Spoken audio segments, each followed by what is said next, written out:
welcome to the last weekly reading vlog for January, the last one, probably for a bit. Um, this week's theme is reading all the bajillion books I have on Libby. There's so many. Who let me take out multiple books that are over 400 pages? I don't. They just go, hey, here's a book you want that you put on hold, and I go, thanks, Libby. And then they like, hey, here's a book you want. And I go, thanks. And it's just that. Nonstop. Faster than I can read them. There's a lot that I'm currently reading. There's a lot that are just sitting there. I want to make good progress on the manga series I'm in the middle of, because I have to switch to library cards next month. And I don't think the new one has the series I'm in the middle of. Well, one of the series I'm in the middle of. It does have the other one that this library doesn't have. So I'm trying to make progress with those and a bunch of other stuff. I decided today, because today I was not in the mood for reading in general. So today and tomorrow, because tomorrow's Thursday, and Thursdays are the days that I spend like 6 hours editing. There's a good chance I will record. Well, I say record. I'm streaming me editing for co-working, streaming, blah blah blah. And so I will put some of that as a time lapse in. But yeah, no, it's gonna be so much fun. And because of that, me and editing days don't do much other reading or reading in general, and so it makes sense to read the manga series tomorrow because editing day.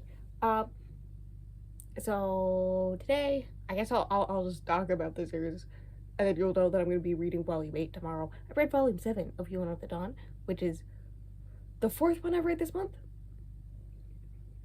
Whoops. I'm having a great time. It follows Yona, who is a princess, and on her 16th birthday catches her cousin, who she was in love with, killing her father, and now she's on the run with her personal guard, Hawk, who is like the closest thing to a friend she has, and they've been sent on a mission to find the 4 dragons whose jobs are to protect the blood of the red dragon. They send to the red dragon, and all the dragons they've found so far definitely have signs that like she's the red dragon's descendant, but she says the red dragon's family died out. Right, like a long time ago, like her father's line was a completely different line and all this stuff. So there's all that. There's stuff with Hawk confirmed in the last book, the previous book, being into her. There's her wanting to train to be able to fight. That's important for this one. She may kill a bitch in this one. She wants to train to fight because one of the like main things her father told Hawk is to protect her no matter what, and he's already almost died once because of that. And so I think it's partially like wanting him to be there because he chooses to, but also because she doesn't want him to feel like because the debt he pays her father to like have to be able to do this, right? Like he can go live his own life. And all this stuff. And she's very much free will type person, right? Now in this one they have met the green dragon who can fly, kind of. It's like super jumping. There's the white dragon who has one super strong dragon arm, and there is I think he's the blue dragon who has something to do with sight. I don't remember. Anyways, at the end of the last one, there was this whole thing where there was a human trafficker with a bunch of girls and pirates. The green dragon works with pirates to defeat them, and so Yona decides to help and joins and goes undercover on the ship that they're holding the girls on because she can. In this one, it's that battle in which the guy does officially clock her as the princess. Like, oh my god, I was right, she is the princess. Is about to kill the green dragon. She shoots that bitch. afterwards, when people in the village learned that she was the one to do it, they're like, that small girl killed this warlord? Oh my god. Very, very funny. So great times. Um, there's that. Everyone parties all night long, and then the next day, very importantly, um, it happens to be that her cousin, who is now ruling the kingdom, has heard rumors of this human trafficking, so he's here to check it out. And she's on a walk on her own because she wakes up earlier than everybody else and runs into him. There's a little bit of a confrontation where he first freaks out because one of the people, I think it's the son of the leader of the fire tribe, tried to take her at one point, and she purposely went down a very steep cliff with Hawk to get away from him, cutting her own hair off. And so he was like, there's nobody ways somebody could survive that. So just told the cousin that she died. So he's all like, oh my god, you must be a ghost. And then he's like, you're not a ghost. And then his people show up, so he has to hide her, and she tries to steal his weapon to stab him, and he's all like, not yet, I still have work to do, and then leaves as she literally just has a breakdown, and Hawk finds her and is all like, and then he's all like, I'm never leaving this side again. And then it's a lot of her basically dealing with that emotionally, and then the next chapter is just a little fun tidbit where there's like a love potion, and it's a green dragon who's like a big flirt, constantly trying antics to get bit to her so that she falls in love with him, right? And it like none of it sticks, and it's all blah blah blah. The only important part of this whole entire chapter is the fact that at one point Hawk says something kind of flirty. Well, the green dragon, I think it is, or maybe the white dragon took the potion and then fell in love with her, and she was all like, that made my heart flutters. The only times a man has ever tried to seriously flirt with me. And he's all like, oh, really? Right? And then Hawk is like, if you want me to, I can seriously flirt with you. And she's like, keep that for a woman you love. Like, don't waste that on me. And he's like, maybe I will. The joke is it's her. Anyways, yeah, that's the only important part. I'm just gonna put on my chapstick brush because I'm gonna brush my teeth in like 5 minutes. And that's that. That's all of volume 7. Rating it 4 stars like I've rated the rest of the series. I love this series. By the way, this is currently my thing. It's this and rewatching Vampire Diaries. That's what I'm doing all the time. So just so you know. I will update you probably late tomorrow. Between now and then, there will be a time lapse of me editing. Pray for me. And that's that. That's everything. Bye-bye.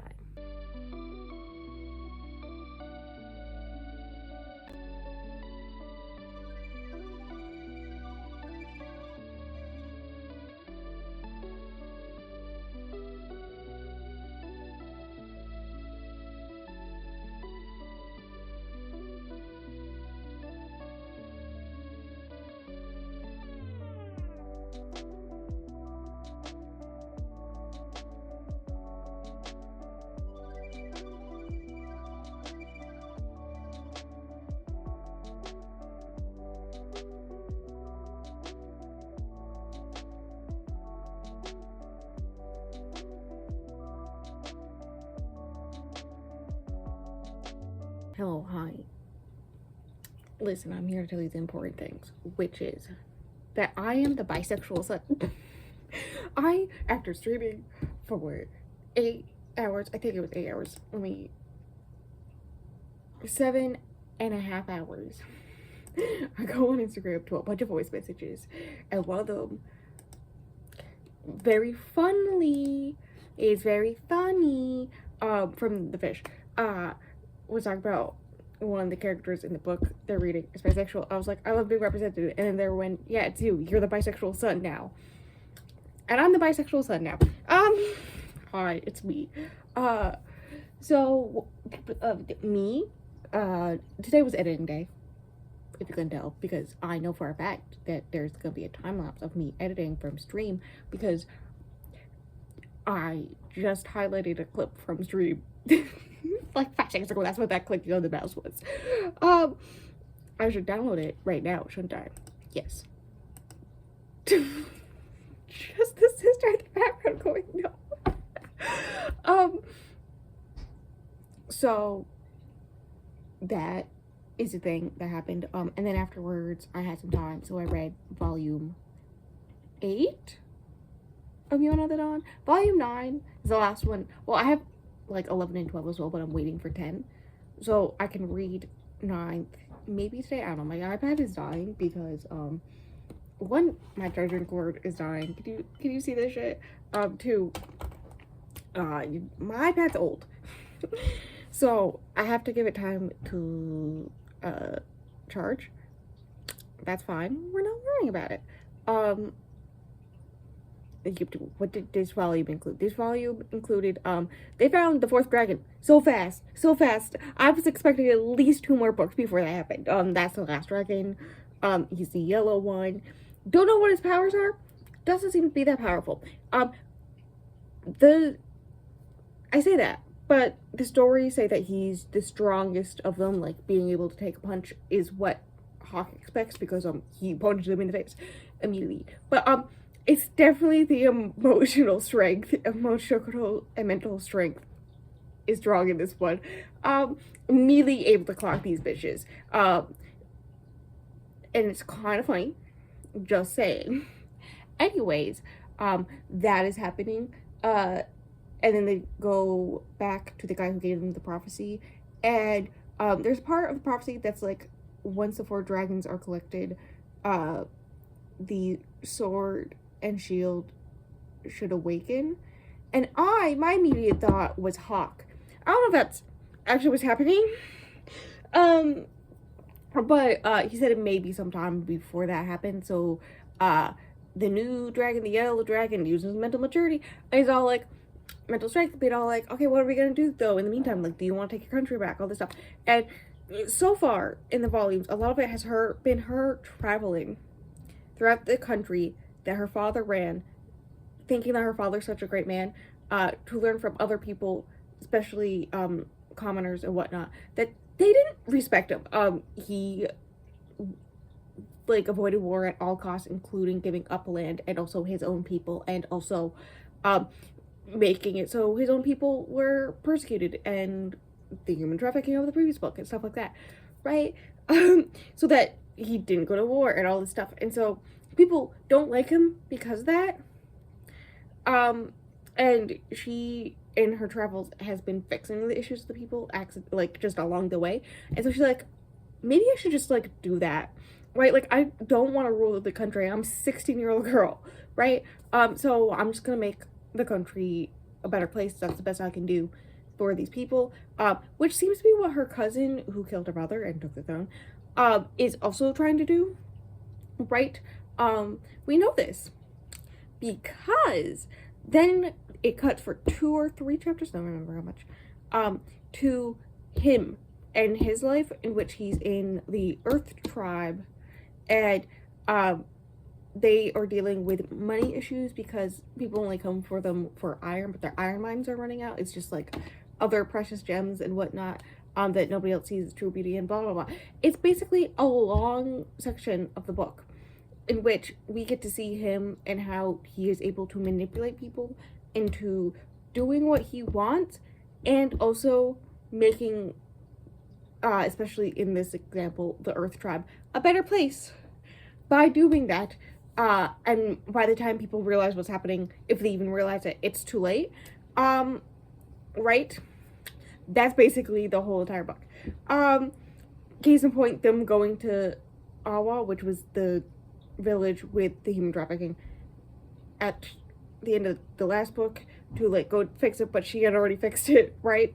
And then the last chapter is back to Yona and the crew, in which it's her trying to get one of the guys to teach her how to sword fight, and Hawk won't do it. And she doesn't know why, so she goes to the, I think he's the blue dragon, right? But she injures herself almost immediately, and so then he runs away, and he's like, no, and she tries to get the green dragon to help her out, and he's all like, listen, Hawk won't do it because Hawk cares too much for you. He doesn't want you to, like, bow is one thing, but up and close with somebody with a sword, that's a little too dangerous, especially since you're like a small girl. Right? That's why. And also, he probably just like wants to hide you away from all the men. Cough, cough. There's a point where Hawk almost strangles him to death with a fishing rod. That was funny. And then, I think he officially agrees to help her in training. He catches her training with a sword, small sword that she steals from the green dragon. And then it starts raining, and so he takes her aside, and he's all like, yeah. And she explains why she wants to train the sword, like, his whole thing, like, I would protect you with my body. And she's like, yeah, but I don't want you to have to go through that. It'd be much better if I could take care of myself in that situation, right? Because I feel the same way. Right. And then right before she falls asleep, she's all like, what did he mean about you wanting to, like, hide me away from all men? And he's all like, that's dumb, though. I wouldn't want to do that. I want to show you in front of everybody, including your father, showing how such a strong, wonderful person you are, and how you do so much for everybody. And she starts crying. He does his whole speech. It's like a whole speech. And she starts crying. And I'm fine with it. And then she ends up falling asleep on his shoulder. And he kisses her forehead. And that's it. The last pages was him kissing her forehead. And I was like, alright, fine. Fuck you. I'm only on book 8. Out of 45. Like, oh my god. This series may destroy me. Anyways, that's what happened to this one. I really enjoyed it. 4 stars like all the rest. It is my least favorite so far, and that's mostly because the long section that was the cousin felt too long for the majority of it until it got to the very end of it and everything came full circle, and I was like, okay, fine. But like, in the moment, it felt too long. Afterwards I understood, but in the moment it was like, no. I don't like this. Give me back my Yona Hawk romance. Will they, won't they? That's what I'm here for. Also part of the prophecy was about the Red Dragon Awakening, which we can assume is Yona. So I'm intrigued. Anyways, I may read more today, I may not, I don't know. And I don't know what my plans for tomorrow are. So, I'll talk to you later with any plans that I do have.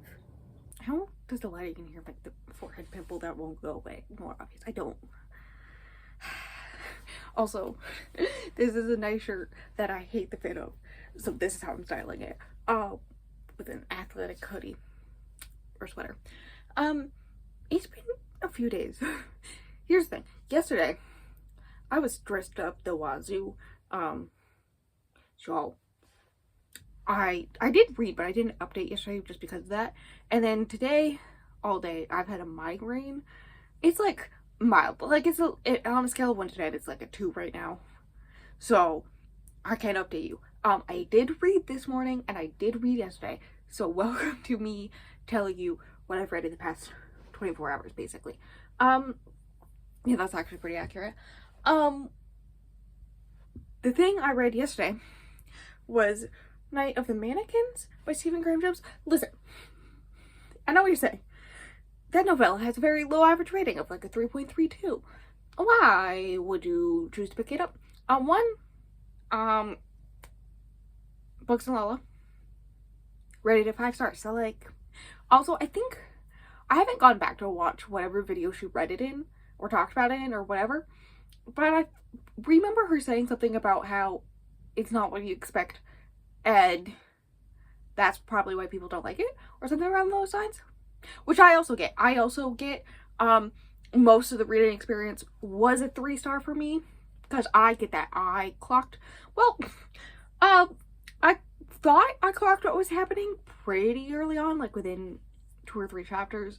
I went, oh, this is what's happening. Okay, fine. Except for the last chapter, just made me go, huh, what? So that's part of the reason why instead of giving a 3, I gave it 2.5. The other reason is the fact the writing style. This writing style, not my favorite. It wasn't bad per se. Like, I get the reason why it's done that way with the whole point of the book, what the book is supposed to be, I think. At this point, I think. But it wasn't my favorite. I'm gonna go to spoiler zone for like 5 seconds. The whole thing is that there's a mannequin. There's not multiple mannequins. There's not even really one mannequin. There's like a mannequin that they used to play a prank, and the POV character Sawyer sees the mannequin walk away, and then he imagines him killing all of his friends and all their families as a giant Godzilla-sized mannequin. And so he goes around and starts killing all his friends so that the mannequin doesn't kill them and their families. So in his head, he's saving lives by doing this. That is basically the plot of this. So the reason why it's written the way it is because it's psychological horror, as in you're in his head as he's like obviously going through some kind of break. And assumably the break is, or the final break is when his cousin dies in this freak accident. And her whole family dies in this freak accident. Makes sense. Like a combination of that and the girl that he has a thing for dating somebody else. Like those two combinations and the friend group dissipating as naturally happens. And all this stuff, like, it just led to this point of him breaking and killing all his friends. Except the last chapter, that cousin's alive and does go to tell him like what really happened with the mannequin that day with the prank and whatnot, right? And all this stuff. But he just runs off and we never learn what anything was. Like, how was the cousin alive? Was she actually alive, or was that just a figment of his imagination? Because he's clearly not sane. Like, what was up with the mannequin? I don't know. And that's why I went, what? Into my 5 stars. So that was yesterday. Today I read, I was gonna say the last volume review on the Donna I have. That is a lie. I do have 11 and 12. I am just waiting for 10 right now. So I read the last one I can read right now, which is volume 9. Rated at 4 stars like the rest. The highlights of this one is them being a fake group of bandits to protect poor villages from being taxed, because when the officials come to tax them for like they don't have taxes to pay because they don't even have food to eat, they'll beat them up. They beat them up, right? And so it's that at one time when the officials, or no, it's other bandits show up, and she does shoot one of them and has the arrow pointed at other ones, and one of them goes like, honey, calm down, we can talk about this. And we learned what's up with the blue dragon. His whole power is sight, and there's like this thing where or what was said was that his sight paralyzes you, I think, but we actually get to see what happens, which is basically he becomes he like enters into their soul or something, and in his mind world as a giant dragon beast tears their limbs, but like in the real world their limbs are still there, but like their limbs are gone and they can feel that pain, can stop their hearts just looking at them, that type of thing. Kind of cool, kind of powerful, kind of OP. The way that it bounces back is that afterwards he is affected, not the exact same way, but he is paralyzed for at least a few days afterwards, so that's a whole thing. Because he's paralyzed and sick, he is in a tent with Yun, who is the doctor guy. So normally Yona and Yun, because they're like the teenagers, share the tent together, but because he's sick, he's in the tent with Yun. And so they're like all fighting who Yona will sleep with, and she's like, no, I'm gonna sleep with Hawk. That's a literal quote. I'm going to sleep with Hawk. Picture Hawk dropping all the firewood he's carrying. I laughed so hard. And then, like, they tried more, and she's like, no, I prefer Hawk. And then it's just this whole thing where she's actually doing it to try to steal, his sword so that she can continue to try to train with swords. And he pulls her aside and is all like, if you want me to train you, you gotta order me like you're the princess, because I am your servant. Otherwise, I won't. And so she does it, and so that's a whole thing in their relationship now. And then it cuts to, remember that? Many books ago, there was this whole thing where there was the second son of the general of the fire tribe, I believe, had a thing for her. I say had a thing for her. It was giving in that one creepy 20-year-old guy thinking he can marry the 13-year-old princess to become king. Right? And it was this whole thing because that was how Hawk became her protector, because he protected her then, even though he's like 14, right? And that's how he got the job to do that. Right? He's the one, when they were originally being hunted down, she pointed a sword at and then cut off her own hair and jumped off a cliff with Hawk rather than stay with him and all this stuff. Right? Valid. So since then, he's kind of been in the process of a breakdown because he blames himself for her death, and also apparently thinks he was so in love with her that, like, how his heart is broken forever because of this, and nobody in his family likes him anymore because it's and fun fact, the villages that they're pretending to be bandits in are in the fire tribe, so they send him to solve the issue, basically kicking him out of the castle without kicking him out of the castle, right? And so he shows up, hears her voice, is like, wait a second, and then they throw him across the village, and that's where it ends. It's like a lot of him just being very depressed, and then he hears her voice. So I'm intrigued what's gonna happen there. Sad I have to wait for the next book. Hawk is hilarious. 4 stars. That's it. I was gonna read more today, but like, migraine.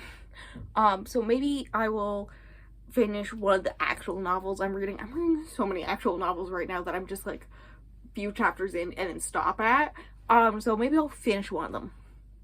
I also have a lot of audiobooks because I want to use up all my Hoopla loans for this month. Right? And I want to use up as many as I can with this card before this card is removed on the 13th of February. So I want to use as many as I can between now and then. So I have a lot of books out on Hoopla. So that's the thing. Anyways, bye. I will update you probably tomorrow. I don't think I'm gonna read anything else tonight. I may just finish season 3 of Vampire Diaries tonight. My head hurts. I'm allowed to do that. Oh, hi. Welcome to one of my 6 billion Baby Yoda pajama shirts because it's 9:30 p.m. But I just finished the new Grady Hendrix. I'll hold it for like a minute or two. To tell you my review is one,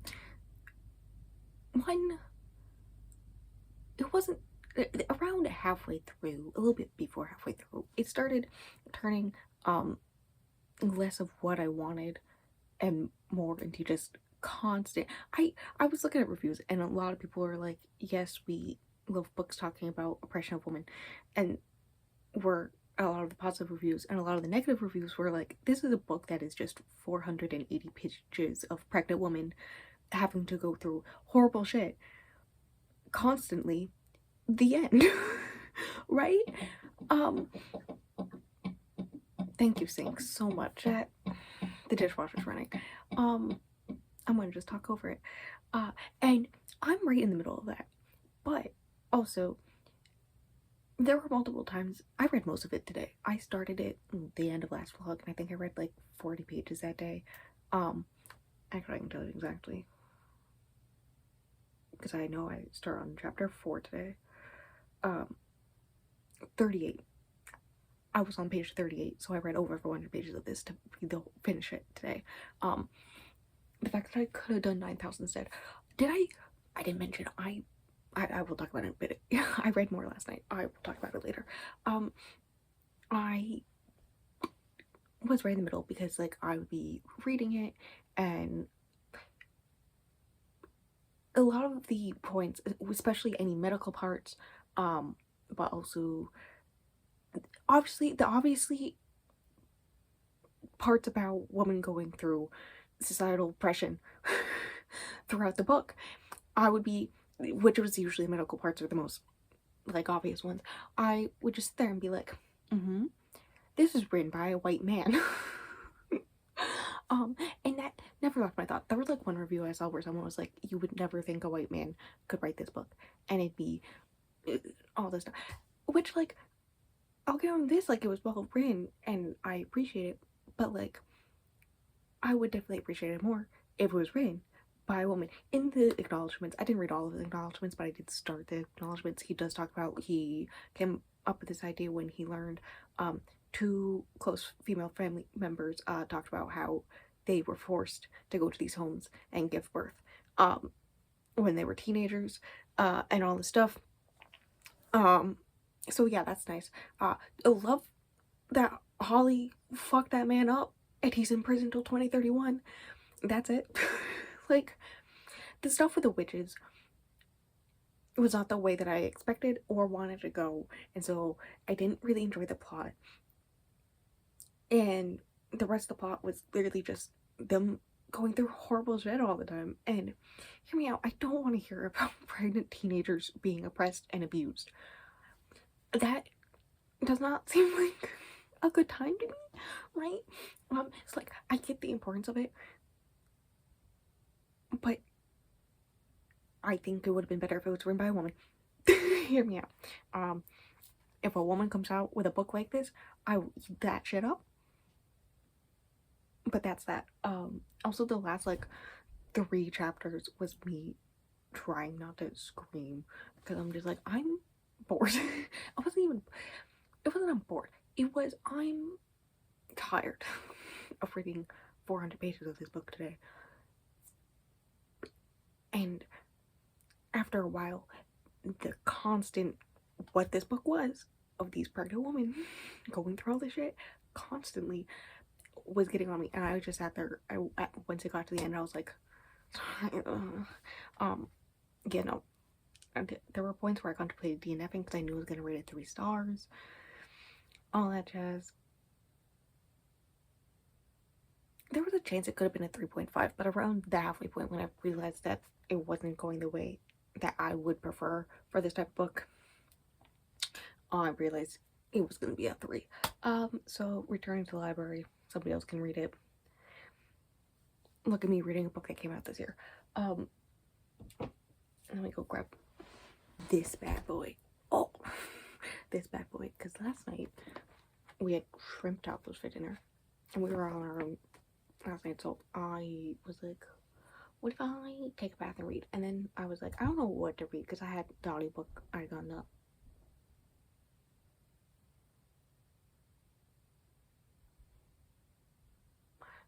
the audiobook for Witches for Wayward Girls. Got the audiobook for 9,000. All the books that I wanted to read and get done, I had audiobooks for, except for like 2, and I wasn't in the mood for any of those. So I was like, I'll just read Game of Thrones in the bath. I read one really long chapter. I read 2 chapters total. I read one really long one in the bath, which was the end of the tourney, right? And ends with Varys telling Ned, hey, the Lannisters are trying to kill the king. Right? But the king will listen to you, so you gotta get evidence, my dude, right? And then I was like, ain't it too much? So I had to stop myself from reading this today. I read another chapter, which was the one when Catherine Stark is taking Tyrion to the Eyrie to be put on trial for the attempt of murder on her son. Listen, the part where it's been a while since I've seen season 1, but the part where she blatantly tells everyone that they're going to Winterfell, and then he realizes, wait a second, we're going to the Eyrie, and it was all a trick. So his hopes were like, oh, they're gonna obviously come for me, and then realizing they are, but they're not gonna be going to the right place. Iconic. I don't remember that happening in the show, but whatever. The next chapter is, so I've tried to read this before and I got halfway through, and there was a long break where I didn't read anything, and then I read 100 pages, and then I stopped for multiple years, and then I restarted in August of last year. And I'm at that point, I'm at the chapter I know is where I stopped for that long period of time. Which is the one where Arya is hunting cats for part of her training, and then overhears Littlefinger and Varys talking. I think at this point in my life I will enjoy that chapter more now, but I'm worried. And that's that. I have plans tomorrow. I gotta record the podcast. I gotta edit the podcast. Listen, a girl is planning a 24-hour vlog being filmed later this week, right after this is done. So I gotta edit this and do a bunch of other shit before that happens. And then as soon as that's done, a girl's got the big giant video I have for February planned is going to be filmed throughout all of February. So as soon as that vlog's done, on to another one. And it's a very stressful time. So I want to get some more books done, but I don't know. I want to get Ninth House done. Hear me out. I've been rereading it for 2 months now. I should finish it. So we'll see. I did almost pick it up instead of Wayward Girls today. Also, I have a bunch of books on Hoopla, so let me read any of those. But I have a lot of work I need to do for the next like 2 days that will be this vlog, so we'll see. I'm gonna go to bed. I may finish Vampire Diaries season 3 rewatch today. Hear me out. I think I'm in the outlier for enjoying season 2 more than season 3 overall, but last night I ended after my favorite episode, at least one of my favorite episodes, where they are trying to get Jeremy and it's Elena and Damon out trying to get Jeremy so that they can talk to Rose, figure out where they're sired from, blah blah blah. And it's a lot of them dealing with her maybe having feelings for 2 of them. Oh my god. Anyways, also it has the iconic Damien what? Damon and Elena kiss, so I like to clean that shit up. I'm gonna go watch that and then go to bed and then wake up and do it all over again. Anyways, bye. Phone, please, Dave. Please, it's good enough. Ain't no good enough. First off, cut my hair. Second off, new hoodie. You can actually kind of see it's got books. It's also got. I'm not gonna show you. I'm just gonna post the pictures here because that will be better. It does say one more chapter. It's almost like this man saw the sweater and went, I know a Rose. He did. I didn't know it was unisex when he asked me the size to get. So I am drowning in it, but I'm fine with it. That's fine. It is very comfy and warm in here. I'm loving it. Thank you very much. Usually I'm cold all the time, especially this time of year. Not since I put this on. So that's fun. We love that for me. Other thing, I'm just gonna bring up the Witchcraft for Wayward Girls. That's what it's called. Because hilarious thing. Me on Fable, a good like 75% of the time after I read a book, I will put like a sentence long review on Fable when I label it as read, right? And so I did that last night, and look at the sentence. It boiled down everything I spent like 8 minutes explaining last night, and I hate myself for that. But basically boiled it down to it was fine, but the witches felt like they weren't doing anything. Like it didn't feel like there was a purpose to them. I get that that's his thing, like normal human horrors, especially when different time period, and then paralleled with an actual typical monster horror type thing. That's his thing. But it didn't fit well in this one. And then someone commented, I will also put the comment up, apparently if I had read further into the acknowledgments, I would have learned that there's a reason called they weren't planned. The original version didn't have witches, which makes so much sense. Oh my god. So I strongly believe at this moment in time, if the witches weren't in this, this would probably be a 4-star for me. There's no way it could be a 5-star because, like, again, middle-aged white man talking about female oppression throughout society and time and all that stuff, right? But I think I still would have really liked it and been a 4-star. But the witches really bogged it down for me. All right, and that's that. That's my thoughts on that. Goodbye. We don't need to talk about that bitch anymore. What's I did a lot of shit today. I have a lot of plans this week. I put all my plans into a task list and then people went, what the fuck? It's fine. I don't need to talk about it. Two Can Play by Ali Hazelwood, that's the name of it. Is one of the 6 billion audiobooks I have, well, had on Hoopla. Because I used up my last of my credits before the end of the month, right? Library card being changed over next month, so I was like, I want to use up these credits now. Right, makes sense. So, because of that, I was just scrolling through popular audiobooks and I found this short, like 4.5 hour audiobook, Ali Hazelwood, Spotify, produced by Spotify, published by Spotify. I was like, intriguing. Didn't look anything up about it. Immediately listened to it today. And then I was thinking about it. I was like, I'm already doing 2 episodes this year, the first half of this year, on Ali Hazelwood. Why not make a 3rd one and just make an Ali Hazelwood podcast? That's gonna be a joke in that episode. It's not going out until April. But I did take notes on it, so that's a bonus thing, I guess. It's pretty easy when I'm just listening to an audiobook to type up notes. It's not that much more work. So I read it, and it's about Jesse and Viola, who work in competitive video game development agencies, right? And their agencies have to work together. Hers whole big thing is role-playing aspects, storyline stuff, which she's usually in charge of. She's really good at that.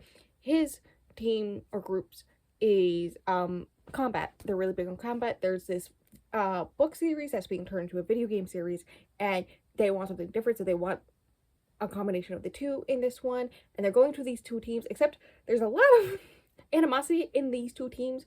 A lot of people dating other people or people on the other teams, and then cheating happening or other things like that. So because of that, they have to go to a like ski lodge for a bonding retreat before they can start working together and all this stuff. Blah blah blah. The issue is the head of the other team is Jessie, and Jessie does not like her. She does not know why. The first day they met, she was doing a job interview, right? In which the boss was very sexist. And then, right? And then saying like her resume was too feminine. And is she just doing this to make her boyfriend proud? And stuff like this. Jessie stood up for her, talked to her outside, and then that was that. And she liked him. She was like, "Oh, this guy's pretty cool." Next time, like at a convention or meeting or whatever, saw him there, and she had friends who also knew him, so they like all went up to him to say hi, right? And she at this point thought, "Hey, he got attractive," but he like is immediately very rude to her, and that goes on for years, including a family where like his old roommate married her cousin, and so they were both at the wedding, and there was a thing where they were both under mistletoe, but he was all like, he wouldn't kiss her, and it was very rude. And a lot of people like recognizing how rude of a person he is to her, right? And so they're stuck in this lodge for like a week, trying to work together, and so they have to talk, in which it's all miscommunication. It's just, this whole book is just miscommunication, me being annoyed, and then once that's done and they actually talk, just them having sex, I'm just like, I'm tired. I'm tired of reading this. Like, guys, go to bed. Like, actually go to bed. No, just do some more. Like, actually go to bed. Listen, I've read Ali Hazelwood novellas before. I've liked them. This one not as much. This one wasn't my favorite. 3 stars. The part where they start talking afterwards, and they're just talking about stuff in the business and video game stuff, and they both are fans of the books and understand the deeper meaning of the books and all this stuff. So they are, when they talk about this stuff, it feels like their person is the only one who understands them about this specific thing, and so that's cute, I guess. And then it's like they go back home, and she's all like, "Oh, I never got your phone number," and then he gives her his address instead. The end. 3 stars. The only beneficial part of reading this book is that I realized there are video game controllers in the background on the cover, which means it fits the buzzwordathon, buzz coverathon, I don't know what we're calling that, for technology, that prompt, because I didn't know what to do for that prompt. Now I don't have to worry about it. That's the only benefit of reading this book. I guess I also get a quick podcast episode, but yeah, it was made 3 stars. I am gonna go edit an episode of the podcast. Because the rest of my week is very chaotic. I don't know if I'm gonna read more. I kind of want to pick up one that I have, like 3 nonfiction books on Hoopla. I could pick one of those up. I could also read the one of the mangas I have. Go read some of those. That's an option. I could also read some of Ninth House. I kind of want to finish Ninth House by the end of this, which means I have to read what I don't read tonight tomorrow, and tomorrow's also gonna be busy. So I don't know. So we'll see. And until then, I don't know. I'll update you tomorrow morning right before I go live, probably being like, this is how much I read more. And then tomorrow night, we'll find out, damn, we done for these. Woo. And then we're on to 24-hour vlog. You don't need to worry about that. Don't worry about that. Anyways, I'm gonna go edit in bed while wearing this wonderful hoodie. I do love this hoodie very much. It's very nice. Anyways, bye. Hello, hi. This is gonna be a fast update because it's after 10 p.m. and I want to crawl into bed and watch YouTube. But I finally did it. Finally finished my rereading Ninth House. I should have checked how long it took me the first time. I think it only took me a few days technically because I was on a time crunch.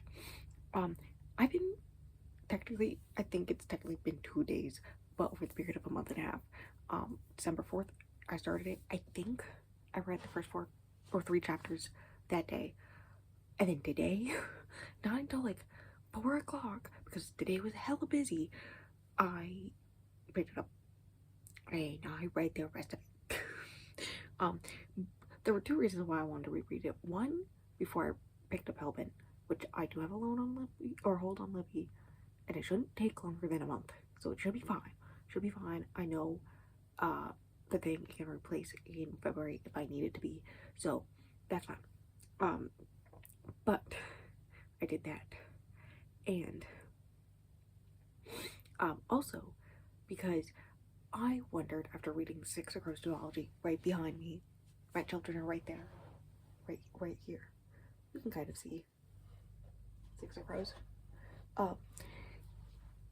If I would rate it 5 stars on a reread, I thought maybe I would.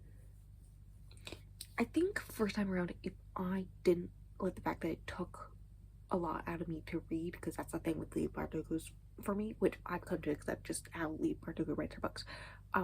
I think it would have been a 5-star first read, but I couldn't see past it and rated it 3.5. Initially, fucking wild me, and then I upped it to 4, like a month later. I upped it to a 4.5. It's not a 5. I think initially it could have been, but I remembered a lot more than I expected to remember. Hear me out. Like, basically, as I was reading along, I was like, I remember all of this. Like, I could have gone directly into Hellbent, but 4.5 stars. I still really like it. Good book. I'm excited to read Hellbent now. And then I think there's possibly supposed to be a third one at some point. I don't know. Lee Bardugo's series is interesting. Like, there's supposed to be a third Six of Crows at some point, but like not for years and years and years and years. So we're fine for now, I guess. So like maybe someday, very far down the line, there will be a third one. But strong possibility, strong possibility, I can finish a series next month. Which is lovely for me. A bitch. It was in the middle of like 78 series. We don't need to talk how many. I think I finished only like 8 last year. There's a whole entire vlog series where I finished series and I didn't finish series. I'm gonna work on it. Anyways, 4.5 stars. Still like, I remember at the end the first time being like, okay, I'm excited for Darlington to show up, right, and see him. But the very, very ending didn't hit me. Well, I like remember like the fact that spoilers. This has been out for 6 years, but spoilers. That Darlington was eaten by a hellhound and is still alive because he's a demon and has been helping her from beyond the grave. And there's a lot of ghosts that are scared of him. And also she has more power than she knows, and all this stuff. And they're gonna like go into hell to get him. Like, I remember that, but like, I didn't remember how hyped it was at the end of like, oh my god, we're gonna go get Darlington, all this stuff. Anyways, this book is good. Now, if only, who was the publishers of You? Squarefish? I don't know who the publishers initially of Six of Crows are, but now if only they let her write the Six of Crows duology for this age range. So, you know, if only. Anyways, 4.5 stars. Still a good book. I really do want that Hold for Hellbent to come in. There's like, I know when I will read it if it comes in. So, you know, exciting. I'm gonna go return my loan on Hoopla. And that's that. That's everything for this vlog. Wild. It's funny because with this and the 24-hour vlog that's coming out next month, yes, that's the thing. There's only one day this whole entire month that will have me not recording at all, and that's tomorrow. So what am I supposed to do tomorrow? Like, I don't have to update a vlog tomorrow. I mean, I've skipped days, but like I talk about it later on. I won't have to talk about tomorrow at all. And yeah, I still plan to read 2 whole books tomorrow. Don't question my brain. Yes, there are plans in February. Usually Wednesdays are gaming videos from streams. To get prepared for Supermarket Simulator, because those are what's coming up next for a little bit, and then it's gonna be Planet Crafter. Hopefully only 2 more. There's one already up, scheduled, but I think I can finish it in 1 more game day. We'll see. And Saturdays are booktube videos, usually vlogs. Next month, including 2 weekend and 24-hour, right? But because the way I have big video in February, the only time that makes sense for it to go up is the last Wednesday of the month. So it's gonna be a little wonky, but that's the thing. That's how it goes. Friday is the podcast. In fact, the Friday before this went up, the day before this went up, the 4th Wing episode went up. You should check it out. I already edited it last night. I did talk about that. I didn't read anything last night. Did I mention that? I didn't read anything else. I think I did mention that. I remember editing this whole entire vlog this morning and making a joke about that in the editing. So yeah, that's a thing. But anyways, that's all done. So you check it out. It's very funny. We are very funny people. We're making a whole meal out of that book. That's a joke you will only understand if you listen to the episode. Listen, it's not my fault if they're burnt alive. Maybe some barbecue sauce is needed. Anyways, I want to go. Good night. Goodbye. Until the next video.